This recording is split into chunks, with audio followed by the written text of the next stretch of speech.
I can imagine the personal growth that occurs in this for you because of how it requires you to do soul searching at a new level, and maybe to define things that once you thought about, or you were out for a walk and you were pondering this idea, but this requires that you put it into as few words as possible in the most clear way imaginable. Talk to me about the personal growth you experienced in undergoing this process. So, and you maybe you'll agree, this is one of the hardest things I ever did. Mm. Um, I just think I severely underestimated what it takes to write a book. I think there's all these companies out there that will take your money and put out a really crappy book for you. Um, and again, I can't speak highly enough for Scribe. This wasn't meant to be an infomercial, but they just did such a great job. And I told them, I was scared that I wasn't gonna have a good book.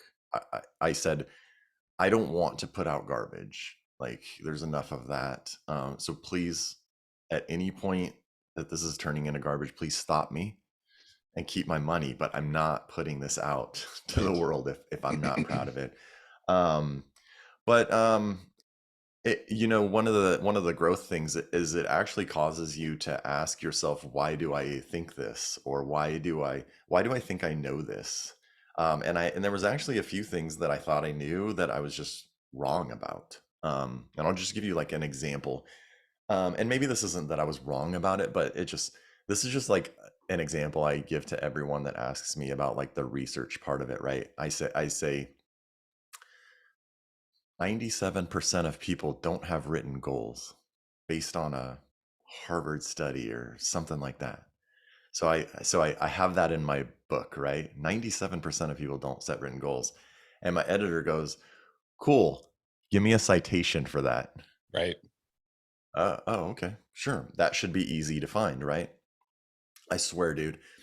I went down this rabbit hole for I'm trying not to exaggerate, but it felt like hours trying to find this study, and come to find out that that study was citing a different study, and then someone had gone to this school and said, "Hey, can you provide this study that everyone's citing?" And their response was, "That never happened." And so so at the end of the day, I tied it back to, at some point, Zig Ziglar just started saying there was a study where 97% of people didn't have written goals, but there wasn't one. So like in my book, I just changed it to, most people don't set written goals. I think we can Yeah. all agree on that without me needing to cite anything. But it was just like lots of that, man, like lots of saying things that you just think you know, and then having them go, "Yeah, but why?" you know? So, Yeah. yeah, You it's know, interesting. I'm so glad you brought this up because I mean, one of the things I appreciate about this community, and you've heard me say this before, it's not always learning something new, it's remembering something true. It's like Mhm. maybe the most powerful phrase for me in my life at 47 right now, because goal setting is something I've heard people talk about forever, right? Just in my world, in the personal growth world, growing up in the Cutco world, right? It was just constant goal setting. Mhm. But dude, even now, just thinking about my own family, my wife, my kids, I can look back over the last number of months and say, we haven't done any of that as a family. And I want to go have this conversation about what are your goals this month, this year, your Mhm. big goals. Now, luckily, Tiger is in a program right now, a junior high program called Peak, which I did an interview with Tim Nikolaev and Chris Coggin, who are two front row dads who started this school along with Sunil Lavani, and they did goal setting with the kids, and I was so inspired to see that because we need more of that, right? Mhm. So thank you for being the spark is the point of saying this, and like I'm so grateful to be in the practice of goal setting, and I can imagine that you having kids that are adults now, goal setting is probably one of the I'm guessing could be one of the more interesting conversations. Is that true for you? Do you find that talking about the future and goals and then supporting your children and finding a way to reverse engineer and take the steps to get there, is that part of your relationship? I find it easy for me to bring it up and ask about it, and I find it, for whatever reason, difficult for them to talk about. um, Sure. which just, yeah, I haven't gotten past that yet. Yeah. Um, um, I spent this whole year buried in writing this book, and it occurred to me that next year, I really need to like go back all in on family and friends, Yeah. like almost to a point of almost not caring about anything else, you know, like that's my goal for Sure. next year. What does that look like for you if you went all in on family and friends? What are your actions? How does the calendar change? Yeah, like making those the first things that I put in the calendar and not the last things, not having those things work around other things. You know what I mean? Um, I will say, like with my daughter, we started playing this online game and sharing the results every day, which has just been a simple way to just get other conversations going because What we're is it? already Wordle. Wordle. Yeah. Yeah. I mean, she turned me on to it, and so now I play so that we're conversing daily. That's awesome. Yeah, and I need something like that for my son. He's older than her and just kind of doing his own thing. So By the way, guys, if you're watching this video on YouTube, then drop in the comments what games you play with your kids. And if you're listening, then I would love for you, if you're a front row dad brother, to bring this up to the group. I think that games are such an incredible way to connect. And then from there, of course, conversations can be sparked. I mean, that's what I hear you saying. Am I hearing that right? yeah, it's just the entry point to reaching out. That's right. Yeah, Yeah. sometimes that's all you need. What game did you play as a kid? Do you remember? Um, Besides Nintendo, Yeah, me too. Me too. didn't we all play Mike Tyson's Punch Out and Yes. Zelda? Yeah. Sports, I played baseball. Yeah. Yeah, and then water polo in high school. Did you play board games? Board Card games, games? board games bored me. You Yeah. know, um, I always liked Risk. When I was I would travel to this lake house. It was kind of a family lake house up in Wisconsin, every other year or so. And the game up there was cribbage. Did you ever play that? No, but I've heard of it. Yeah, that was Um, the game of the lake house right there. yeah, so I just remembered this game that I loved, man, and I loved it, and I've even stalked it online here and there because like it's kind of like a little, almost like a cult classic now. Fireball Island. Really? Yeah, That's yeah, cool. yeah. The one that my kids love right now, I got to give credit to Justin Donald and Ryan Levesque for this one, is Cover Your Assets. Have you ever Nice. played that? Nope, So but cool, I man. can Yeah. imagine what it's about. Ocean got addicted to it, man. It's so cool. Yeah, Cover Your Assets. Very cool game. Yeah. Let's go back to the book for a minute. Is there a part of the book where you would say, look, of all the chapters, which they all have importance because that's why you kept them in there, but is there a chapter that if somebody only read one in the book, that you would say, read that one? If you only read one, read this chapter, what would it be? So as you're asking that question, I'm thinking of two and trying to have them battle in my mind. You can give Pro- two. okay.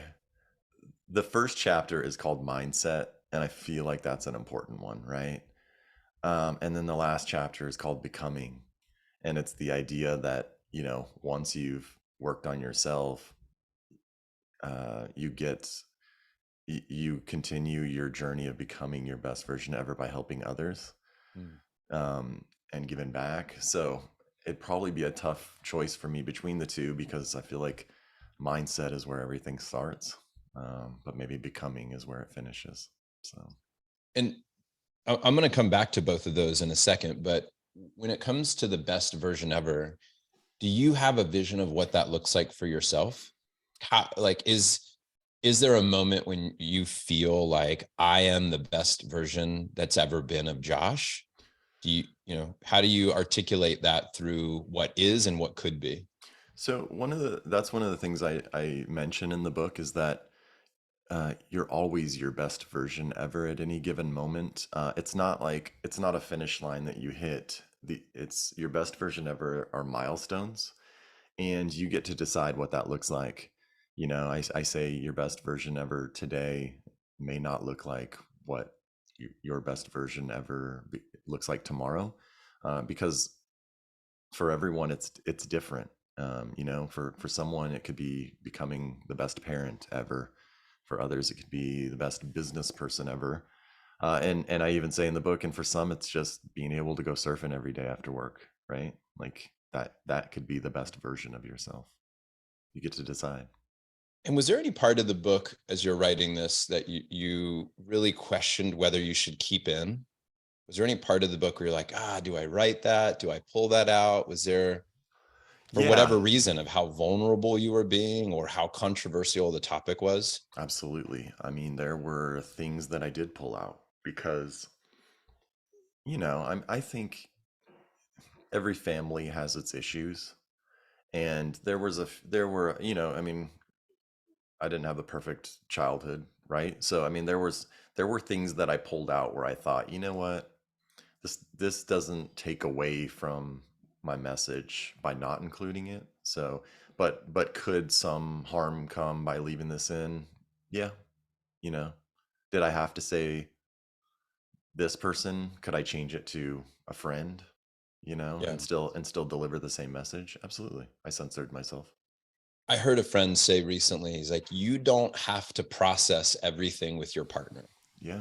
And the idea of, and I've wrestled with this for years and years, and I'll bet you that people out there listening would appreciate this as well, is how much do I say and how much don't I say? How much do I reveal myself, process externally, and how much do I just process internally and then bring the processed version to the relationship, whatever that might be? Because I Yeah. don't think that you need to say everything that's on your mind in order to be an authentic, transparent person. Yeah. Well, I and think and that's dumping in some ways, right? yeah, and it reminds me of one of our favorite books, Untethered Soul, right? Like you're not your thoughts all the Yeah. time. Now, my wife is a marriage and family therapist, and she processes everything with me. That's her style. Right. She might Right. even disagree with us. I'm not sure. So, Yeah. Yeah. but I very much process internally. Yeah. Yeah. Yeah, I that's even this year thinking about, I kind of got into this space with my relationship with Tatiana where I was like, I'm going to reveal everything. And I don't think that was healthy Yeah. to put the weight of those revelations onto her, and without having done my work first. It was almost like, here, do this work for me. I'm going to Yeah. put it out here on you so that you can do the work and then help me to do the work. But she didn't ask to lift those weights, Sure. all the time. Yeah, that makes So sense. it can really burden the relationship. I'm not saying, that, and I also haven't come to the conclusion of just don't say anything, Hmm. right? Never open up, bury everything, hold. That's not what I'm saying either. But Right. I think it's more of a conscious revealing is where I'm landing. Yeah, that makes sense.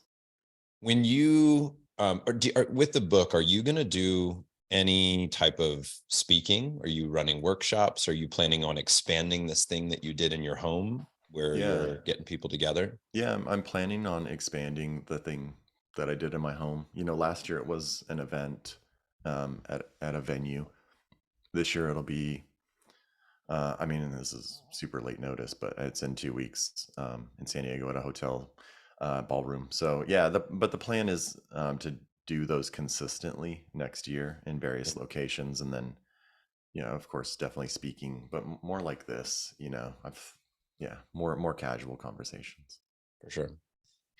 When when you let's go back to mindset and becoming. I mentioned I wanted to bookmark those.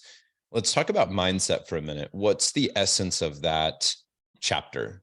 What was your take on the mindset piece? Yeah, I think the essence of that chapter is like, look, man, life is short. And one of the things I started doing in my event last year was I said, hey, everyone stand up if you can tell me 5 to 10 things about your grandparents. And everybody stood up.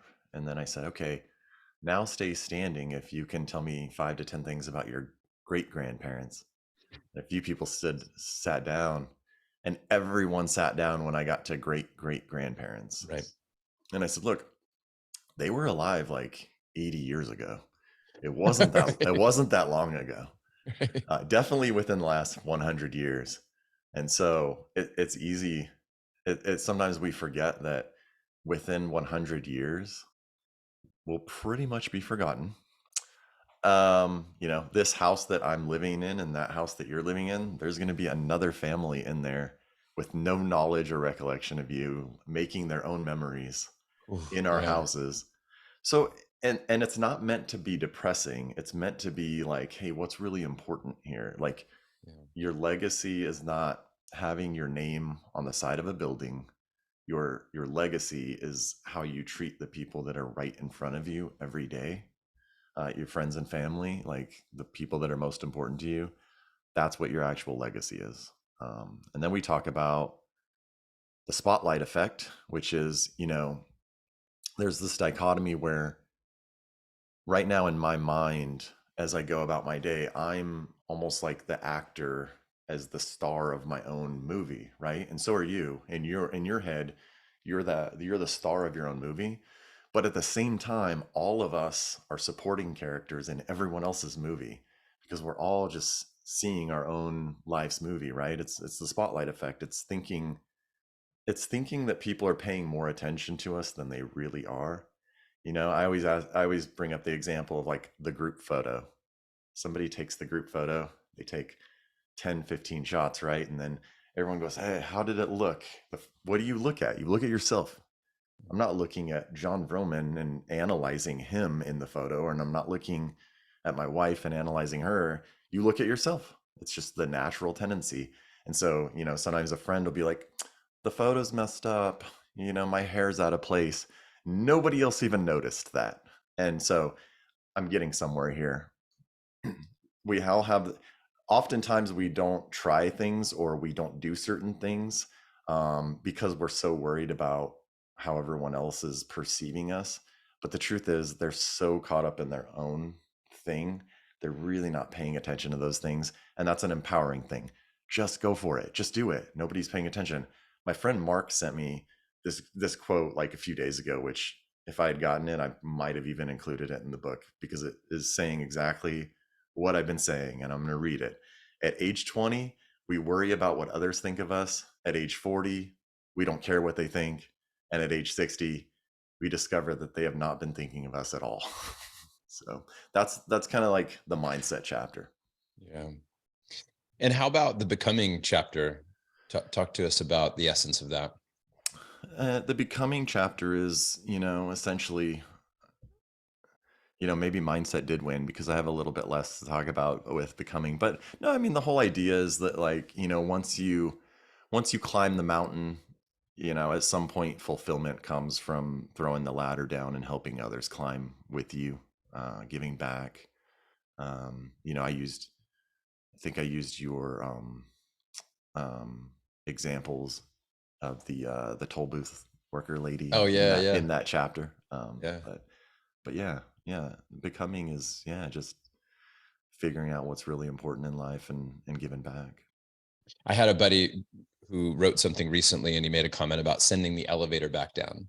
And I remember hearing Kevin Spacey talk about that one time in a speech where when you achieve some level of success, I don't know who to credit for that original statement, but the idea of sending the elevator back down is so important. Who do you feel sent the elevator back down for you in your life? Mm.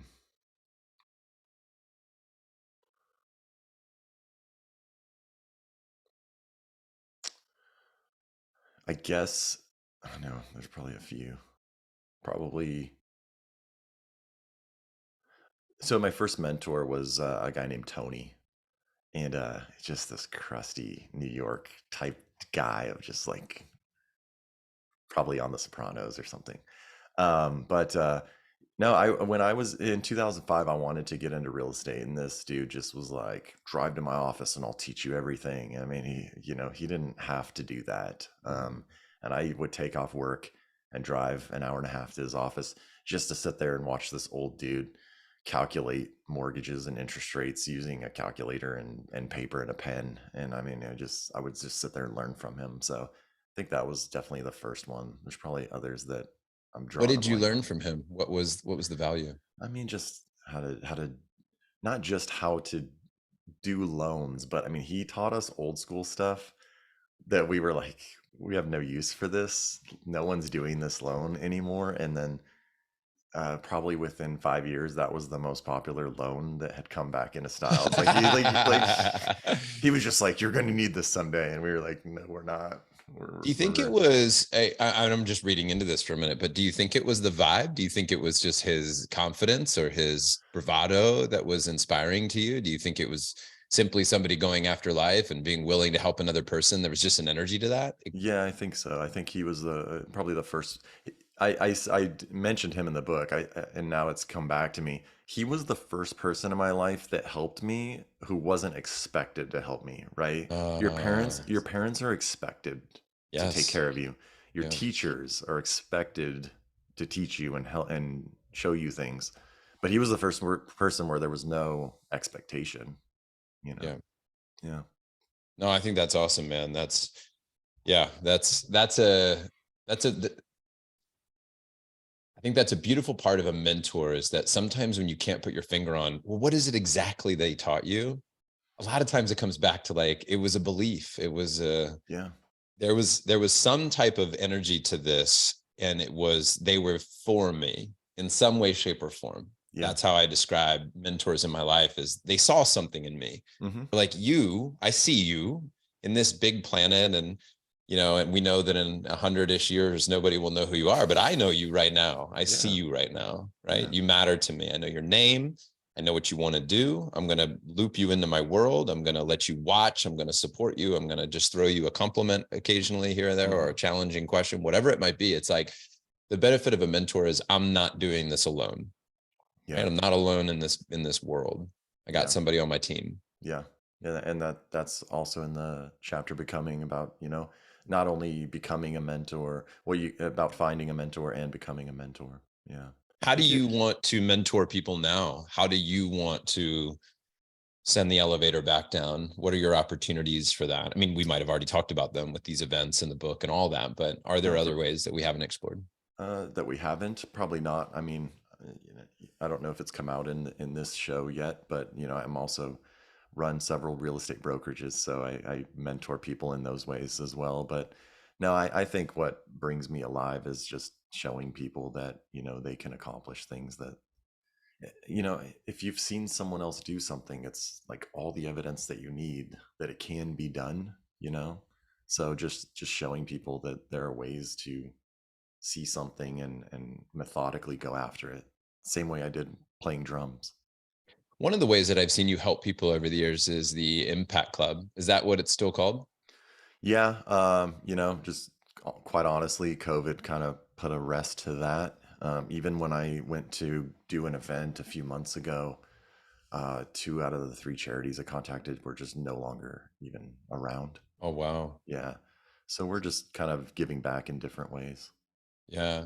Yeah. Tell the story real quick though. When you did that, it was quite successful. The idea was you put a bunch of people in a room and everybody chipped in, and then somebody could pitch their charity, right? And Ye- the winner would get some of these funds. Yeah. The first event that we had, and sometimes you remember things wrong, but I feel like there was 181 people, and and each person brought $100, and so That's so great. we raised 18,100 again, if I'm remembering those numbers correctly. The most we ever got was like 200 ish, so 20 grand, and then three charities came and pitched for 5 minutes ish, and then everybody voted, and it was winner take all. Just this idea that a bunch of people with these seemingly inconsequential donations could make a massive impact Yeah. when it was all put together.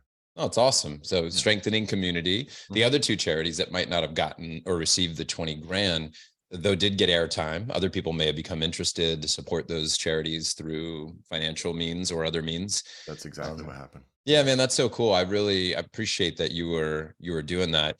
Charity has played, I know, a role in both of our lives, and it's something that we both wanted to put some energy towards. It can also, the interesting thing that I found is that charity for me was so important for me as a person to feel like I'd done something good for the world.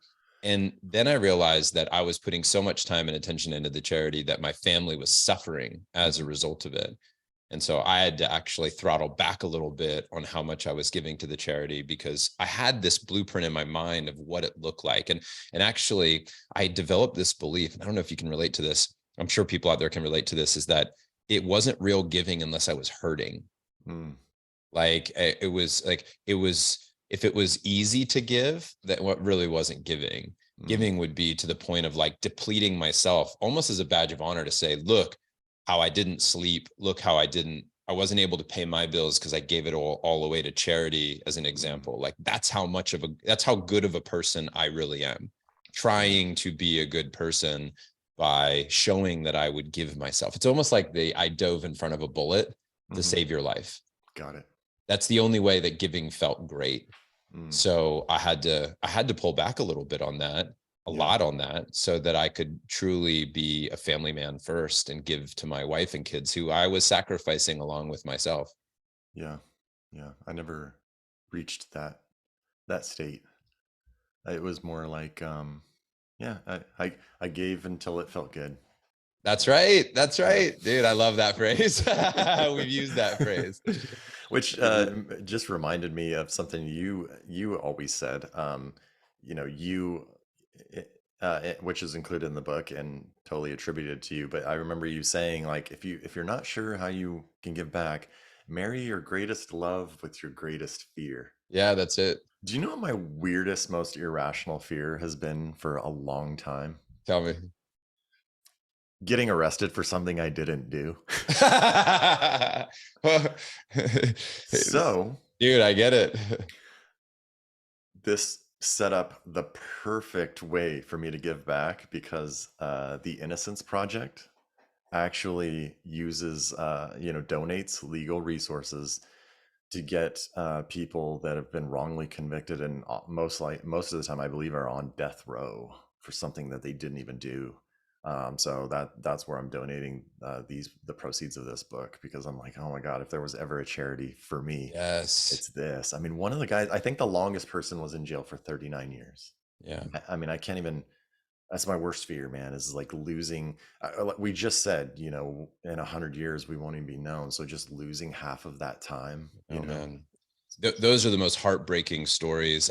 We just had this conversation a couple nights ago at dinner amongst friends. Was best documentaries or films or things that pull on you, call you in. Mhm. And mine was people that are wrongly accused. Those are stories that are so heartbreaking, and somebody who spent 20, 30 years in prison and were exonerated for DNA Yeah, reasons, and you're just like, oh, I can't even imagine. yeah, I think was that Shawshank Redemption also? Was that sort of the spirit of that movie? Do you remember? He was wrongly yeah, imprisoned yeah. He was. and found his way out. Yes, man, that's yeah. Cool. Yeah, just losing the opportunity to show up is the most terrifying thing for me. Missing out on Yeah. possible moments for whatever reason, because they're lost or taken from you in some way. Hmm. Well, Yeah. I love that you're donating money to the Innocence Project. That's really, really cool. As we record this, by the way, your book launches in 12 days. Yes. As this is released, I believe your book will be out. So people can go pick up a copy. Best version ever, Discovering the Magic of Becoming Extraordinary, by the Yeah. one and only Josh Painter. Yeah. I'm so thrilled for you, dude. This is Just got it uh, yesterday. there it is, man. In his hands, he's holding it up, the Yeah. first copy. What was that like, man, when you unpackaged that and saw it for the first time and held it in your hands? What emotions? Just I experienced what I've heard a lot of people experience, which is you just sit in silence and kind of look at it and take in all these thoughts of, wow, this really happened. It's real now. Up Mm. until now, it lived as a file on a desktop, on a laptop somewhere, right? It's like, this is the physical. I mean, it was just it was the last 11 months of my life all boiled down into this physical object. It was amazing. It was great. It was by myself. I thought that I was going to do an unboxing and let's do a video. And then the day that it came, I was just like going through some stuff. And I was like, you know what? I'm just going to take this box into my office by myself and just sit there and open it and look at it. This That's isn't, beautiful. it's not going to go anything like I planned. And I really don't care. Yeah. Yeah. Have you had people read the book, early copies, get back to you with their thoughts, their feelings? What type of Not reflections have you had, if not you've had them? I haven't. And a lot of that is most people nowadays prefer a physical copy or Yeah, an yeah, audiobook, and neither of those have been ready until right now.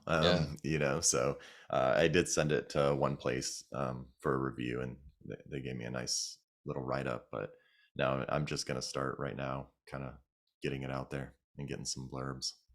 Yeah. It's killer, man. I'm excited for you. A question I love to ask authors is that if you fast forward 10 or 20 years down the road and your book's been out there, how will you know it's been a success for you? Is there something that will happen? Is there an indication, a number of people who've read it, some type of feedback that you get, an internal feeling? How will you know?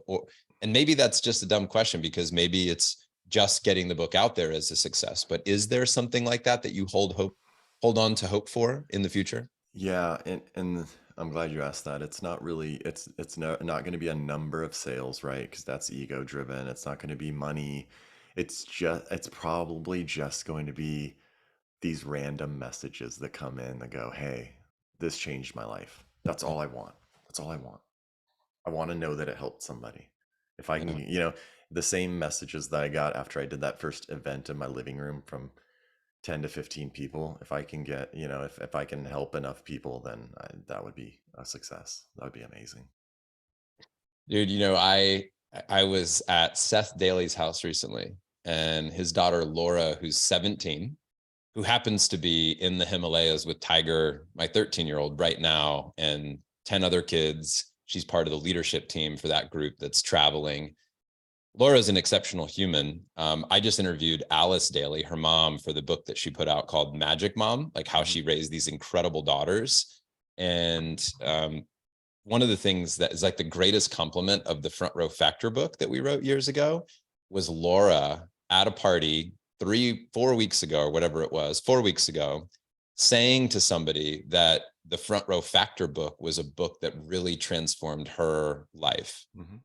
And having this 17-year-old talk about that was maybe one of the greatest Yeah. moments of the entire process of writing that book. Yep. Everything else just felt, you know, um, not as exciting, a little lackluster compared to this beautiful, very simple comment from this wonderful human. Yeah. No, I get it. One of the things that we do at the event is, write these letters to ourselves in the future. And I always invite them if they want. I'll collect those letters at the end of the event, and I mail them back to them a year later. And I don't know Oh, why. I do it every year, and inevitably they always forget that I've done it. And so some of the greatest returns or results on that are just people getting the letter and being like, "Oh my God, I did these things that I wrote down." yes, That's it. That's all I need. yes, So yeah, if someone read the book and they were like, "Dude, this helped me in this way," that's enough. yes, exactly. Yeah. Um, Josh, I did not prepare you for this question. So shoot from the hip, trust your gut. But if there were three principles for parenting that you believe are most important, and not necessarily that you've executed on all these perfectly over the years, because as we talked about, you had your first child at 17, and there's a lot that you've learned between then and now. Hmm. But if there were three principles for parenting that you wanted to share with the Front Row Dad brothers listening to this, what might those three principles be? So I don't know if I'll even come up with three. So I'm shooting from the hip, as you said. Yeah. One of the things that I learned later on in life, you know, is you don't have to be a perfect parent, and you don't even really have to be that great at it. As long as your child knows that they're loved, and that you provide a safe space for them to share or communicate with them, that's what they need. Those are like the two things that kids need.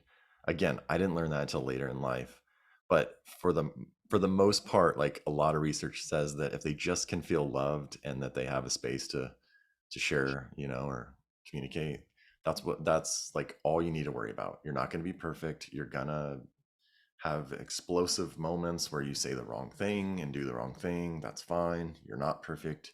But if you just let them know that they're loved and you know that this is a safe space, they're gonna be fine.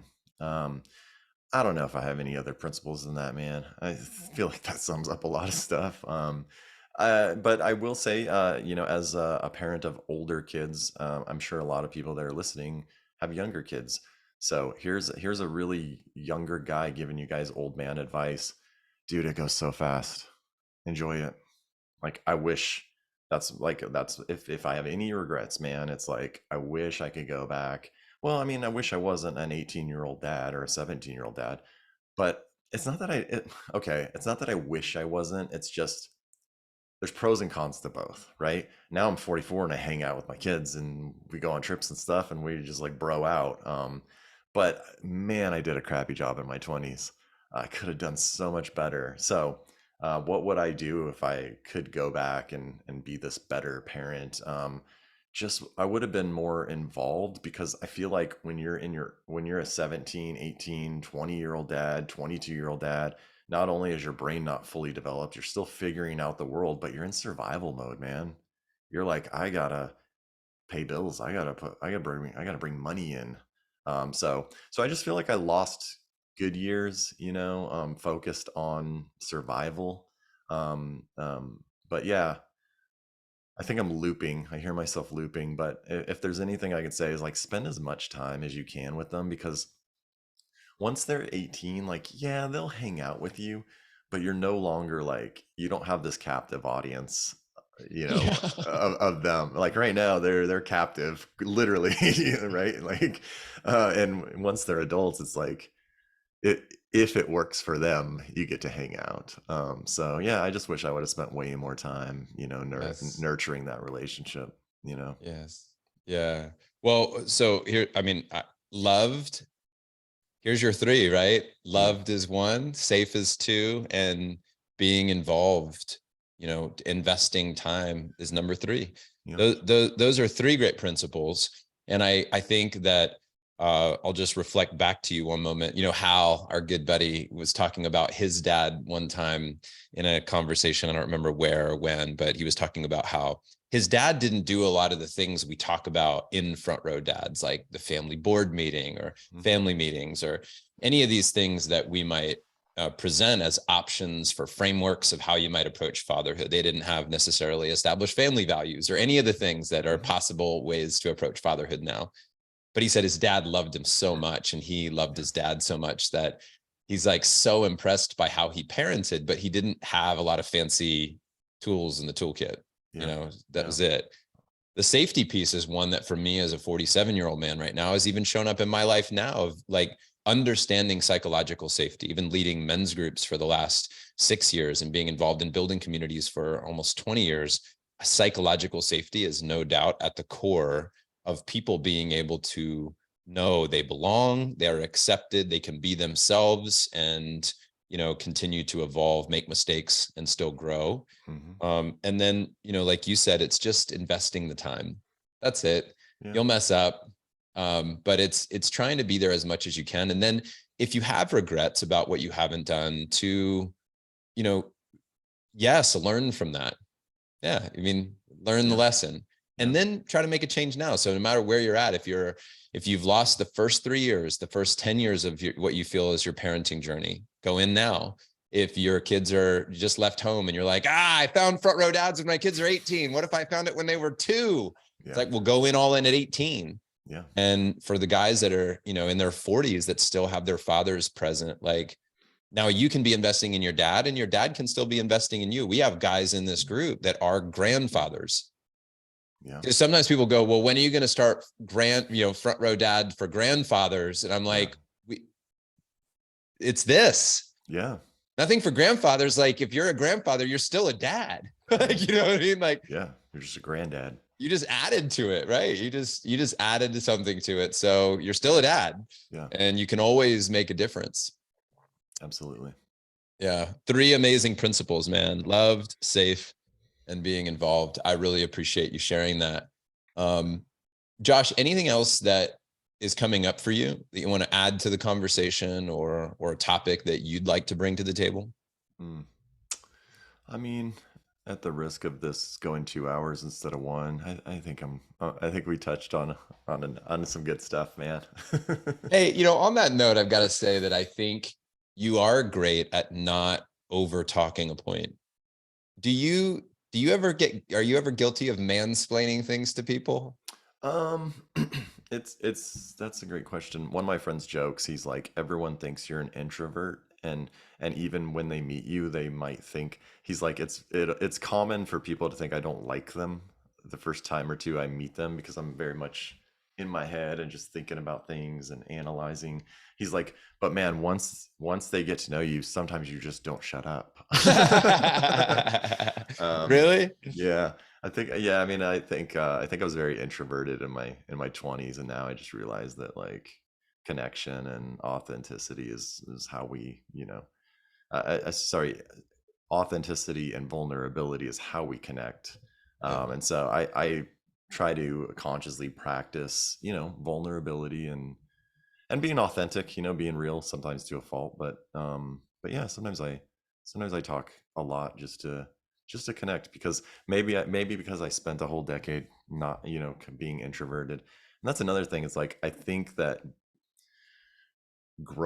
I think going through my 20s trying to figure everything out and being introverted, I think I turned my son into an introvert, so now I'm like trying to pull things out of him, and it's just like sometimes it drives me insane, and I'm like, oh, this must be how people feel talking to you Mhm. sometimes, Yeah. so yeah, I see a lot of younger me in him now, and it drives me insane.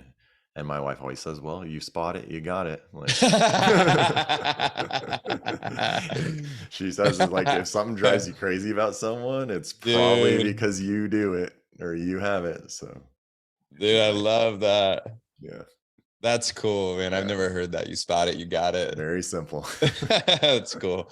Yeah. How about what's on the horizon for you as far as fun, adventure, trips, travel, whatever? Um, Good question. I've let my wife take over the trips lately because I just been so deep in writing a book and getting ready for it. I think we're going to Greece next May.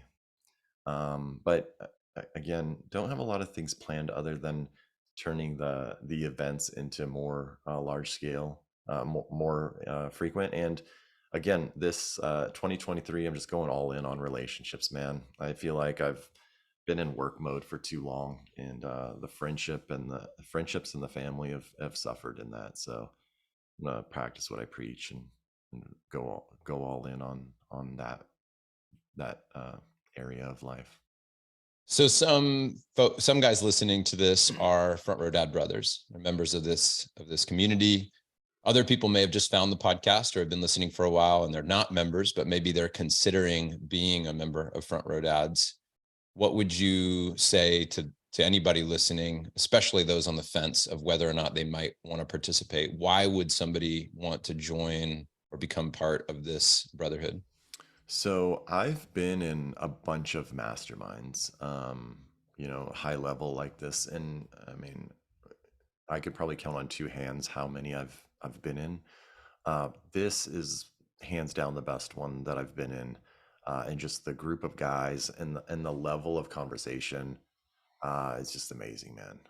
I, for me, it's a no brainer every year. Yeah, I think that's the two ingredients that make Front Row Dads what it is today. And I don't know that I've ever said this, and I don't know that I ever will, but it's not the best mastermind. Um, and if I have said that, it hasn't represented what I truly believe. I don't see this as a competition per se amongst other groups, although a little healthy competition can be great. But I do see it more like it's what makes a family great. It's the unique personalities coming together and then the shared experiences of that group. Hmm. So the incredible humans that unite and then the experiences and the conversations they have, that's what makes it so cool. Yeah. And you either vibe with that group or you don't. That Hmm. group's either your group or it's not, right? And we're not for everybody, but we are for somebody. And I think that when we do attract people into this environment, they feel like our people. Hmm. And that doesn't mean that they all have the same interests. They all Sure. are part of the same demographic. We have all different types of people in the group from all different countries, people with different religious beliefs, people with different parenting styles, people with radically different. But the Hmm. thing that ties them together is curiosity. They're interested learners. They love to take action. They love to execute on ideas. And they also believe in not doing it all by themselves. They believe in doing it with other people, with brothers. Right.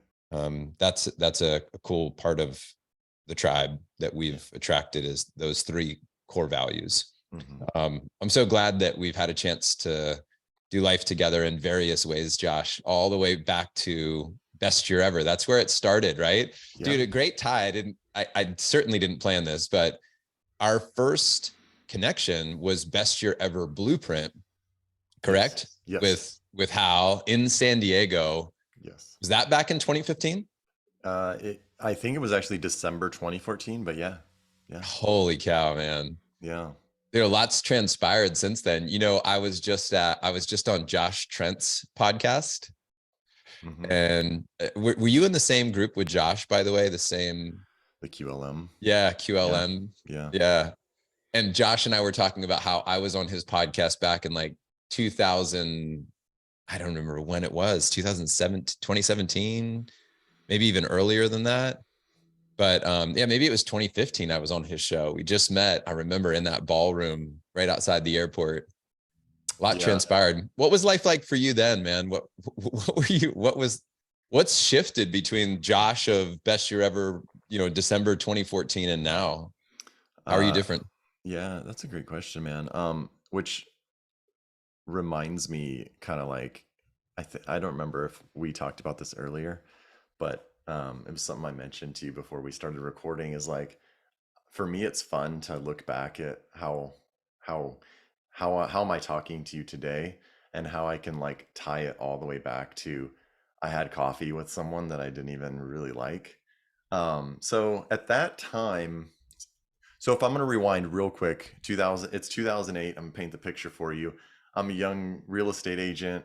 I've got an offer on a property that one of my buyers wrote, and the listing agent works in the office with me. I walk into his office. I go, "Hey man, I got an offer for you." And he goes, "Will you email it to me like it says in the MLS?" I'm like, is this dude for real, man? So that was 2008. Fast forward to 2014, I get a text from him, and it's like, "Hey, we should get coffee sometime." And my first thought was, no, we shouldn't, man. Yeah, right.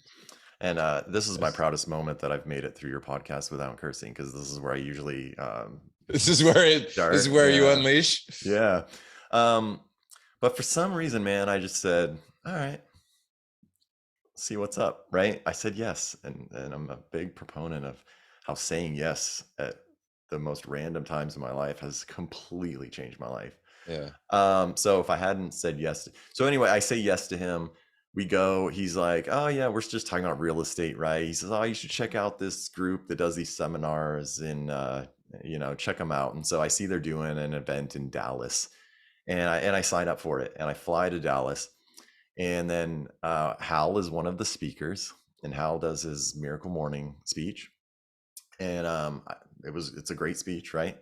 And then the next day, I see Hal checking out of the hotel, and he still has his name badge on, and it says Temecula, California. And at the time, Hal lived in Temecula, California, and I lived in Temecula, California, which I don't anymore. But I saw that, and I thought, that's random. I bet no one else at this event in Dallas lives in Temecula, California. So when I got home, I sent him a message on Facebook and said, "Hey man, I just saw that we lived in the same city. If you ever want to grab lunch." And Hal, being Hal, goes, "What's your phone number?"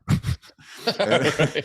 I was like, "Oh, that's a strange response, but here it is." And so he calls me, and he's like, "Hey man, I'm doing this event in San Diego. You should come. It's best year ever blueprint," right? And so I reluctantly bought 2 tickets, because I was just like, "Oh, dude, the last thing I need to do is another event." Yeah. Um, and so I thought about not going, thought about just like buying the tickets, just, cool, here you go. I bought tickets. And so I dragged Justin Grable with me. We both go down there. And the first half of the day, like you could just tell Hal and John really did not know what they were doing. They were just totally winging it. It was amazing. Then they'll laugh. We've laughed about that since. So we go to lunch, and me and Justin are like talking ourselves into like just driving home. Like Yeah. we could Yeah. still salvage the rest of Saturday if we just go home. But dude, something was like, oh, let's just go back. Let's just go back. And then you came in the room, did your whole like keynote thing. And that's how we just ended up becoming friends, man. Because again, I had coffee with some dude I didn't even like from 2008. So wild. Yeah. It's fun to see how we've all grown over the years, man, and that we've stayed connected in the ways that we have. Fun to see the evolution. And I really appreciate where we are right now, Josh, in our lives, and how we continue to learn and then share what we're learning with each other.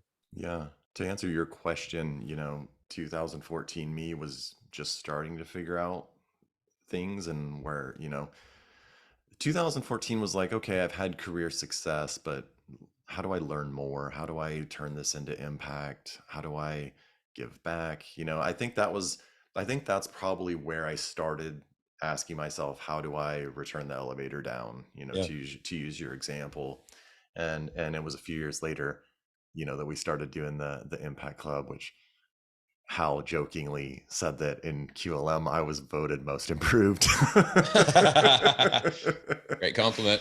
Yeah, but I knew what he Backhanded, meant. but yes. I knew what he meant totally, dude. I think the Yeah. first year I was just kind of like taking it all in, and so Yeah. I'm sure it was hard for him to tell whether I was having a good time or enjoying myself, because I was Yeah. just taking all of this stuff in. Yeah, and now I'm just kind of in this phase of like, again, how do I give back, but without necessarily making it a money thing, and Sure. giving money to different things, right? It's like, how do I give back with my time? And that's, one could argue that's way more valuable than money. Yeah. And feels great. I mean, it Hmm. feels good Yeah, to pass along some cash, but that feels oftentimes that it misses the follow up, the human connection, sure. I tipped that domino specifically, feeling and seeing the result of it. Yeah, So I'm with you. We want to be involved. We sure. want to be connected and engaged. Uh, Josh, thank you so much, man, for being here. Best version ever, guys. Pick up a copy and pick up two and share one with a friend.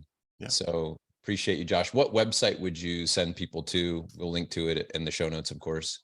Bestversionever.com. Okay, bestversionever.com. Yeah. Can't believe you got that domain. Yeah. Yeah. Picked it up a few years ago and That's a thought, good like, one. yeah, Yeah. what are the Awesome. chances? Much love to you and your family. I look forward to talking with you, seeing you online or in person at a future Front Row Dad event. And yeah, man, this has been a lot of fun. I look Thanks. forward to our next one. My pleasure.